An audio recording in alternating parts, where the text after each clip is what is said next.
ಇಂಥ ಕಷ್ಟದಲ್ಲೂ ಎಷ್ಟೊಂದು ದರ್ಪವೇ.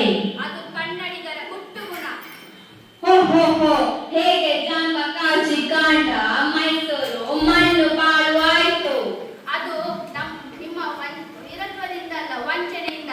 ಮೈಸೂರನ್ನು ಹಾಳು ಮಾಡುವ ಮರಾಠರನ್ನು ಹಾಳು ಮಾಡುವ ಮತ್ತೊಬ್ಬರನ್ನು ಎತ್ತಿ ಕಟ್ಟುತ್ತಾ ಇಡಿ ಹಿಂದೂ ರಾಷ್ಟ್ರವನ್ನೇ ನುಂಗಿ ಹಾಕಿದ ನೊರೆಯ ಜಾತಿಯರಲ್ಲವೇ ನೀವು? ರಾಣಿ ಸಾಹೇಬ, ನೀವು ಕಂಪನಿಗೆ ಕಾಕಲು ನಿಲ್ಲಿಸಿದ್ದೀರಾ? ನಿಮ್ಮ ಕಂಪನಿಯವರಿಗೆ ನಮ್ಮ ನಾಡಿನ ಜಗದ ಭಿಕ್ಷೆ ಕೊಟ್ಟಿರುವವರು ನಾವು. ಕಟ್ಟಲೆ ಮಾಡುವ ಅಧಿಕಾರ ನಮ್ಮದು. ಓಶೆ ಮ್ಯಾರನ್ ಸಾಹೇಬ್ ಒಪ್ಪಂದದ ಪ್ರಕಾರ ಈ ಕಿತ್ತೂರಿನ ಮೇಲೆ ನಮಗೆ ಅಧಿಕಾರವಿದೆ. ಕಿತ್ತೂರಿನ ಮೇಲೆ ನಿಮ್ಮ ಅಧಿಕಾರವೇ? ಕಿತ್ತೂರಿ ನಿಮ್ಮ ಅಪ್ಪ ತಾತಂದಿರು ಕಟ್ಟಿಸಿದ ಆಸ್ತಿ ಏನು? ಎಂಜಲು ನಾಯಿಗಳಿಗೆ ರೊಟ್ಟಿಯನ್ನು ಚೆಲ್ಲಿ ಅಂಜನ ಮನೆಯೊಳಗೆ ನುಗ್ಗಿ ವಂಚನೆಯಿಂದ ಕೊರಳು ಸ್ವಭಾವ ಕನ್ನಡಿಗರದ್ದಲ್ಲ. ಹೇ ತೊಲಗು, ನಿನಗೆ ಜೀವದಾನ ಮಾಡಿದ್ದೇನೆ. ಓ ಕಿತ್ತೂರು ರಾಣಿ ಚೆನ್ನಮ್ಮ, ನಿನ್ನ ಸಿಂಹಾಸನದ ಮೇಲೆ ಕುಳಿತು ಬೇಕಿಲ್ಲದೆ ಮಾತನಾಡುತ್ತಿರುವೆ. ಹೇ, ಬದುಕುವ ಆಸೆ ನಿನಗೂ ಇಲ್ಲ, ನಿನ್ನನ್ನು ಉಳಿಸುವ ಆಸೆ ನನಗೂ ಇಲ್ಲ. Okay okay, I will see you later. ಹೇ ತೊಲಗು.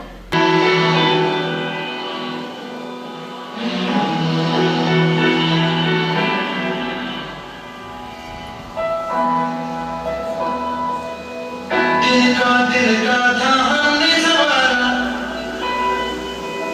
अपनी वो माटी और घर बारा, लुट रहा ये चमन अपना बदन, आंखों से अपनी लुट रहा ये चमन अपना बदन, आंखों से अपनी संकल्प बोल के हम तो निकल पड़े, हर द्वार खोल के गगन गए।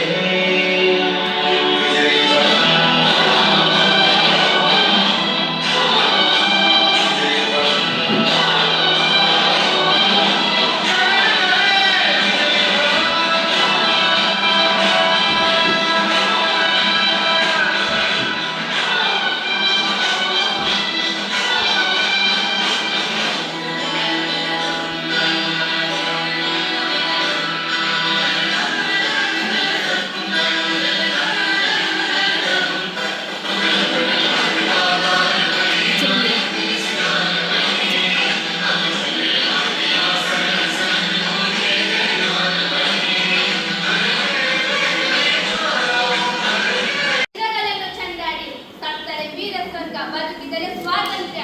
ಹರ Mahadeva, Hara Hara Mahadeva, Hara Hara Mahadeva. Come over here, come over here. ಈ ಬ್ರಿಟಿಷ್ ವಾರಿಯರ್ ಎದುರು ಬಂದು ಇಷ್ಟೊಂದು ಕೀಚುವ ನೀನೇ ಹೆಣ್ಣಲ್ಲ. ಎಲ್ಲವೋ ತ್ಯಾಕರೆ, ಕಿತ್ತೂರನ್ನು ನುಂಗಿ ಹಾಕಲು ಬಂದಿರುವ ನಿನ್ನ ನೆತ್ತರವನ್ನು ಹೀರಲು ಹಸಿದು ನಿಂತಿರುವ ನನ್ನ ಈ ವೀರ ಖಡ್ಗ. ನಾನು ಹೆಣ್ಣಲ್ಲ, ನಿನ್ನ ಕಾಲಿನ ಹೆಮ್ಮಾರಿ. ಈಗ ನಾವನ್ನು ಮಾಡಿ ಬೋನಲ್ಲಿ ಹಾಕುವೆ.